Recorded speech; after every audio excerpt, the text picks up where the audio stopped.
여기 한 몸을 공유하는 샴쌍둥이 자매가 있습니다.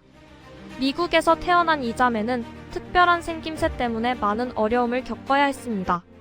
안전을 위해 한국으로 이주했지만 여기서도 예상치 못한 도전에 직면하게 됩니다. 어느 날 허름한 한국 미용실을 찾았을 때 아이들의 호기심 어린 시선과 미용사 아주머니의 낯선 반응에 크게 상처를 받게 되었습니다. 그들은 그곳에서 조금이나마 평온을 찾을 수 있을 것이라 기대했지만 현실은 그리 녹록지 않았습니다. 자세히 살펴보면 이 자매는 단지 다른 외모 때문에 편견과 차별을 겪어야 했습니다. 그럼에도 불구하고 서로에 대한 깊은 사랑과 지지로 힘겹게 이겨내고 있는 이들의 이야기는 감동을 줍니다. 이 자매의 사연을 통해 우리는 다양한 삶의 형태를 이해하고 존중하는 법을 배워야 할 것입니다. 안녕하세요. 저희는 한국의 강원도에서 작가로 활동하고 있는 제시카라고 합니다. 왜 저희라는 표현을 썼냐면 저희는 모든 일을 함께 해야만 하는 샴쌍둥이기 때문이에요. 그래서 이 글도 함께 작성하고 있죠. 사실 저희는 한국에서 살고 있지만 한국인은 아닌데요. 현재는 한국으로의 귀화를 준비하고 있지만 저희는 미국에서 태어난 미국인입니다. 저희가 왜 여기서 살게 되었는지에 대해서 몇몇 분들은 이미 눈치채셨을 수도 있을 것 같은데요. 미국은 저희의 다름을 인정하지 않았고 저희는 생명의 위협을 느꼈기 때문에 한국으로 온 것입니다. 사실 저희가 처음부터 남들과 다르다는 것을 인지한 건 아닙니다. 저희가 어렸을 적에 아빠 혼자서 저희를 돌봐주셨기 때문에 저희는 저희의 모습이 당연한 건 줄 알았죠. 저희를 낳은 엄마는 저희의 모습을 보자마자 도망가 버렸고 모든 가족들 또한 저희가 신의 저주를 받았다면서 아빠와의 인연을 끊어버렸다고 들었어요. 하지만 저희는 이러한 세상의 차별과 멸시를 인지하기엔 너무도 어렸죠. 그러다가 저희가 초등학교에 입학했을 때 비로소 저희가 남들과는 다르다는 것을 알게 되었습니다. 저희를 본 학부모들은 혐오스럽다는 표정을 지었고 친구들은 저희를 보자마자 울음을 터뜨리며 공포에 질렸기 때문이에요. 저희는 태어나서 그런 표정은 처음 봤고 그게 저희를 향한 적대적인 감정이라는 것을 본능적으로 인지한 뒤 정말 큰 상처를 받게 되었습니다. 그렇게 충격적인 학교 첫날을 겪고 학교 측에서는 저희를 퇴학시켜버렸습니다. 애초에 학교 측은 인도적인 차원에서 저희를 받아줬지만 막상 저희의 생김새를 보고 생각이 달라졌죠. 다른 아이들의 교육과 발달에 심각한 부작용을 초래할 것 같다며 결국 저희를 내쫓아버린 것입니다. 아빠는 저희를 받아줄 다른 학교들을 수소문했지만 모든 학교가 저희를 거부했습니다. 심지어 저희의 기초교육을 도와줄 과외 선생님들도 구해봤지만 저희의 생김새를 본 선생님들은 전부 도망쳐버렸어요. 이러한 세상의 혐오는 어렸던 저희에게 큰 충격으로 다가왔지만 아빠는 그런 저희를 달래주시며 일까지 그만두시고 저희의 교육에 매진해주셨죠. 아빠는 저희를 위해 이발도 직접 해주시고 옷도 사주셨고 공부도 가르쳐주시며 저희를 위해 모든 것을 희생해주셨습니다. 그리고 아빠의 그런 희생에 힘입어 저희도 점점 발전할 수 있었죠. 저희는 문학에 특히나 강점을 보였는데요. 결국 저희는 소설가라는 직업을 가질 수 있었고 저희의 섬세한 감정을 담아낸 소설은 꽤나 인기를 끌었습니다. 사람들은 장애가 있는 저희의 모습은 싫어했지만 장애가 드러나지 않은 가명에 저희는 좋아해주는 걸 보면 씁쓸한 마음만은 감출 수가 없더라고요. 어쨌든 그렇게 드디어 아빠의 부담을 덜어주나 싶었는데 이러한 행복한 순간은 오래가지 않았습니다. 돈을 아끼기 위해 매번 대중교통을 이용하시던 아빠가 지하철을 기다리시다가 약에 취한 노숙자가 뒤에서 밀었습니다. 그만 아빠는 지하철에 치여 그 자리에서 즉사하셨습니다. 저희는 부모 그 이상의 존재였던 아빠의 죽음에 몇 달이나 방황하며 정신을 차리지 못했답니다. 그러나 이대로 좌절만 하고 있는 건 하늘에 계신 아빠가 원하는 게 아닐 거라고 생각했습니다. 그래서 사회에 부딪혀보기로 했죠. 일단 저희는 산발이 된 머리카락부터 자르기로 했습니다. 매번 아빠가 잘라주셨지만 이제는 그럴 수가 없게 되었으니까요. 하지만 미국 사회는 저희가 생각했던 것보다 훨씬 가혹했습니다. 들르는 이발소마다 저희를 거부했고 저희에게 입에 담을 수조차 없는 저주를 퍼부으며 저희를 쫓아냈기 때문이에요. 그리고 길거리에서 마주친 사람들은 저희에게 침을 뱉거나 사탄의 자식들이라며 욕을 퍼붓는 등 저희를 노골적으로 차별했어요. 그렇게 저희의 자존감은 밑바닥까지 떨어진 채 몇 시간이나 방황하며 겨우 저희의 머리카락을 잘라주겠다는 이발소를 찾게 되었습니다. 그런데 이 이발사는 저희에게 머리를 어떻게 자를 건지 묻지도 않고 이발기를 들더니 그대로 저희의 머리카락을 빡빡 밀어버렸습니다. 저희는 당황해서 말도 제대로 안 나왔는데 이발사는 그런 저희를 보고 소리를 지르더군요. 너희는 머리가 2개니까 이발비를 2배로 내야 할 거야. 빨리 돈을 내고 여기서 썩 꺼져버려, 이 괴물들아. 이 말을 들은 손님들은 껄껄 웃으며 저희를 조롱했고 저희는 이런 부당한 대우를 받았음에도 항해 한마디 못한 채로 돈을 지불하고 도망치듯 빠져나와야 했습니다. 이외에도 저희가 미국 사회의 정면으로 맞선 지 몇 개월이 채 안 되었는데도 평생 먹을 욕과 차별을 이 몇 개월 동안 다 겪은 것 같았습니다. 저희에 대한 미국인들의 심각한 차별은 계속되었죠. 심지어 한 번은 누군가 저희 집에 불을 지르려다가 갑작스러운 폭우 때문에 실패한 이후로 남들과 다른 저희가 미국에서 사는 건 불가능하다는 걸 깨닫게 되었습니다. 여기에 계속 있다간 틀림없이 죽게 될 것 같았죠. 그래서 저희는 살기 위해 한국으로 떠나기로 했습니다. 사실 저희는 몇 년 전부터 한국어 공부를 틈틈이 하고 있었습니다.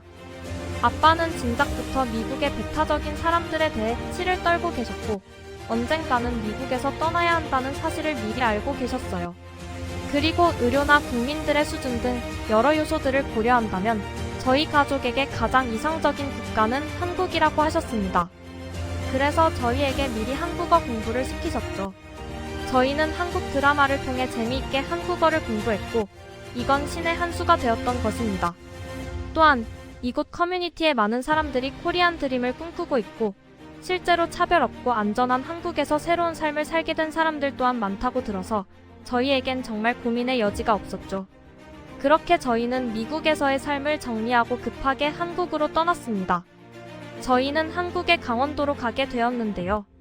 강원도는 엄청나게 아름다운 해변이 있고 매우 한적한 곳이라고 들었기 때문에 저희의 작가 생활에도 많은 영감을 줄 거라고 생각했습니다. 그런데 부푼 기대를 안고 도착한 한국에서 저희는 첫날부터 실망을 하게 되었습니다. 바로 어떤 어린아이들이 저희를 보고 소리를 질렀기 때문이에요. 얘들아 저기 봐. 한국인 아이들은 저희를 신기한 듯 쳐다보며 수군거리기 시작했습니다. 그들이 조롱을 하는 거라고 생각했던 저희는 역시 한국인들도 미국인들과 별반 다르지 않구나 싶어 슬퍼졌습니다. 그렇게 풀이 죽어있던 찰나 그 무리 중 어떤 아이가 저희에게 다가왔어요. 외국인이죠? 어느 나라에서 왔어요? 나이스 투 미츄. 저희는 놀랄 수밖에 없었습니다. 아이의 표정에는 혐오의 감정이 하나도 없었고 그저 외국인을 봤다는 것에 대한 놀라움과 신기한 감정밖에 없었기 때문입니다. 우리는 미국에서 왔어. 그리고 한국말도 할 줄 알아. 그러자 아이들은 환호하면서 좋아했어요. 와 미국인, 한국말 할 줄 안대. 우리 아빠는 군인인데 미군들이랑 같이 일해요. 언니 너무 예뻐요. 이들은 저희의 장애에 대해서는 일말의 관심조차 없어 보였고 심지어 어디서 났는지 한국의 과자까지 나눠주며 저희를 환영해줬습니다. 이런 환대는 살면서 처음 받아봤기 때문에 저희는 감동의 눈물을 흘렸습니다. 그런데 이 모습을 본 어떤 아주머니가 나오시더니 아이들을 꾸중했어요. 언니들 귀찮게 하지마. 죄송해요. 아이들이 사람을 너무 좋아하다 보니. 미국의 학부모들은 저희를 사람 취급도 안 하며 자신의 아이들이 저희에게 관심조차 못 가지게 했습니다. 하지만 한국의 어른들은 저희를 있는 그대로 하나의 사람으로 봐주었고 저희의 감정까지 배려해 주신 것입니다. 그렇게 저희는 한국에서 새로운 용기를 얻게 되었고 너무 감동을 받아서 밤새도록 눈물을 흘렸던 것 같습니다. 한국에서 새로운 희망을 갖게 된 저희는 다음 날에 더 큰 도전을 해보기로 했어요. 바로 머리를 빡빡 밀리고 그 후 수개월간 멋대로 자란 머리카락을 다듬으려고 미용실로 향한 것인데요. 솔직히 엄청나게 긴장되더군요. 미국에서의 호되게 당한 경험은 저희에게 엄청난 트라우마를 심어줬거든요. 그렇게 몇 번의 심호흡을 마치고 근처의 미용실에 들어가니 그곳에는 미용사 한 분과 다른 세 분의 아주머니들이 음식을 먹으며 수다를 떨고 계셨습니다. 한국인 아주머니들은 저희를 몹시 환영해 주셨는데 미용사분은 저희가 마음에 들지 않는지 저희를 노려보셨어요. 저희는 미국에서의 경험이 떠올라 위축되었고 한국도 저희를 차별하나 싶어 공포에 질렸습니다. 그리고 의자에 앉은 저희를 보고 미용사 아주머니는 화를 내시더군요. 이 머리 대체 누가 잘랐어요? 이런 형편없는 머리는 살면서 처음 보네 그랬습니다. 아주머니는 저희가 싫으셨던 게 아닌 직업정신이 발휘되셔서 형편없이 길러진 저희의 머리카락을 보고 언짢으셨던 것입니다. 저희는 아주머니께 그간 저희에게 있었던 일들을 전부 말씀드렸고 저희의 말을 들은 아주머니는 몹시 분개하셨어요. 뭐 그런 놈들이 다 있어? 예쁜 얼굴 다 망쳐놨네. 한국에 아주 잘 왔어요. 내가 아주 예쁘게 잘라줄게. 그렇게 아주머니는 이발을 시작하셨고 2명분의 머리카락을 잘라야 하는데도 전혀 불평 없이 이발에 집중하셨습니다. 문제는 뒤에서 저희를 구경하고 계시던 아주머니들이 계속해서 음식을 가져다 주셨다는 것입니다. 한국의 전통 음료인 식혜부터 시작해 각종 제철 과일과 부침개나 파전 같은 한국식 피자까지 음식을 정말 끊임없이 주셨거든요. 저희는 배가 불러서 더 이상 못 먹을 지경에 이르렀지만 이런 호의는 처음 받아보기도 하고 무엇보다 아주머니들이 서운해하실까 봐주는 대로 다 받아먹었습니다. 아주머니들은 저희가 잘 먹는다며 너무나도 좋아하시더군요. 그렇게 시간이 지나고 미용사 아주머니는 저희의 완전히 망가진 머리카락을 예쁘게 다듬어 주셨습니다. 거울 속에 비친 저희의 모습은 마치 돌아가신 아빠가 이발해 주셨을 때의 모습을 연상시켜 눈물을 흘릴 뻔했어요. 아마 저희에게 먹을 것을 주시며 그저 하나의 사람으로서 존중해 주신 아주머니들의 모습도 저희를 위해 평생을 헌신하신 아빠를 생각나게 해서 더욱 아빠가 그리워졌던 것 같네요. 저희는 아주머니들께 감사를 표하고 돈을 지불한 뒤 나가려고 했습니다. 그런데 미용사 아주머니는 한사코 돈을 거절하시더라고요. 처음 한 번은 서비스야. 한국인들은 점이 많아서 원래 한 번은 공짜로 해주거든요. 머리가 마음에 들었으면 다음에 또 와요. 돈은 그때 주면 돼. 이 말을 들은 저희가 벙쪄 있자 구경꾼 아주머니들은 자신들이 싸온 반찬을 챙겨주시기 시작했어요. 낯선 타지에 와서 힘들지? 밥 굶지 말고 다녀. 그리고 미용실 올 때 꼭 연락하고 다음에 더 맛있는 반찬을 가져다 줄게. 오늘 처음 본 사이인데도 마치 몇 년은 본 사이처럼 저희를 따뜻하게 대해주시는 아주머니들의 모습에 저희는 정말 엄청난 감동을 받았습니다. 그리고 이런 한국으로의 이주를 준비하신 아빠의 선견지명에 더욱 감탄을 했죠. 현재 저희는 강원도의 아름다운 바다와 따뜻한 한국인들을 친구 삼아 작가 활동을 이어나가고 있습니다. 그리고 정기적으로 미용실에 들르며 머리도 자르고 아주머니들과 반찬을 교환하기도 하죠. 저희는 미국의 음식을 가져오고 아주머니들은 한국의 음식을 요리해 가져오셔서 서로의 반찬을 나눠 먹곤 합니다. 어쩌면 한국인들의 늘 서로 나누며 사는 정겨운 문화를 잘 보여주는 곳이 바로 미용실이 아닐까 싶을 정도로 저희는 미용실에서 늘 사랑과 행복의 아름다운 감정을 느끼고 있습니다. 그리고 다행히도 저희의 직업이 장소의 구애를 받지 않다 보니 한국에 와서도 무리 없이 새로운 작품 계약을 하고 있답니다. 아직은 저희의 한국어가 한국인들처럼 완벽하진 않아서 한국어로 된 책을 쓸 수는 없지만 나중에는 반드시 한국어로 된 책을 발간해보고 싶습니다. 또한 한국의 이런 따뜻한 사람들을 전 세계에 알리는 책도 써보고 싶습니다.